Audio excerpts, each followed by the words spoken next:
which one are you? Which one would you like to use and why? Do you know what the 5 teaching styles are? If not, can you guess?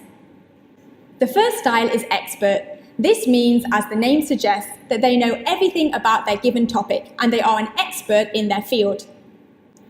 The teacher passes on as much knowledge as they can to the students. This is usually in a lecture style, with little to no participation from the students. The student's role is to listen and take notes. The advantage of this style is that it really shows your expertise as a teacher. It also helps you to gain the respect of your students. It may also be good for complete beginners. The main disadvantage of this teaching style is that there's no participation from the students, and this can be very undermotivating and also very dull for the students, especially if it doesn't match with their learning style. The second teaching style is formal authority. This is where the teacher is accepted as the authority in the room, and everything they say is highly respected. They will give a lot of feedback, both positive and constructive. The teacher may be very strict and impose a lot of classroom rules. The style may work well for some students, but not for others.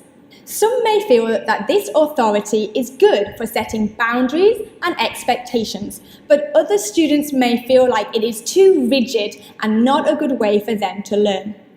Students' prior experience will have a big impact on the way they learn from a teacher using this style. The third way is the personal model. This way is extremely hands-on, and the teacher leads by example and action. Everything is demonstrated in a step-by-step process where the students observe and then try it for themselves. One of the advantages of this style is that it's much more engaging for the students because they are interacting in the whole process.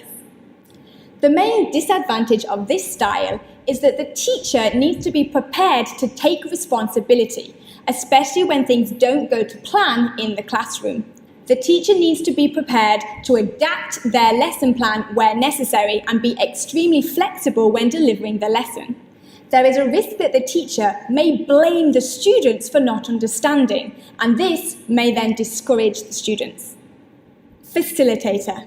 Here, instead of demonstrating to the students, the teacher guides the students through the questions until they reach the correct conclusions. The teacher will elicit the answer. This means asking open and guiding questions so that the students can find the answer for themselves. In this model, a lot of the responsibility for the learning is on the student and not on the teacher. The teacher is merely there as a guide and a mentor. An advantage of this style is that it's great for building rapport with your students and getting them to work autonomously. However, one of the disadvantages is that it can take a long time, and so this teaching style might not work in an environment that has to follow strict deadlines. Delegator. This style is about giving the students a lot of work that they have to find the answer to on their own. They can only use the teacher if they specifically request for help.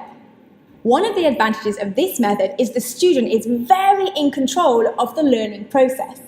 However, this means that it's not suitable for low-level learners or learners who don't work well working independently.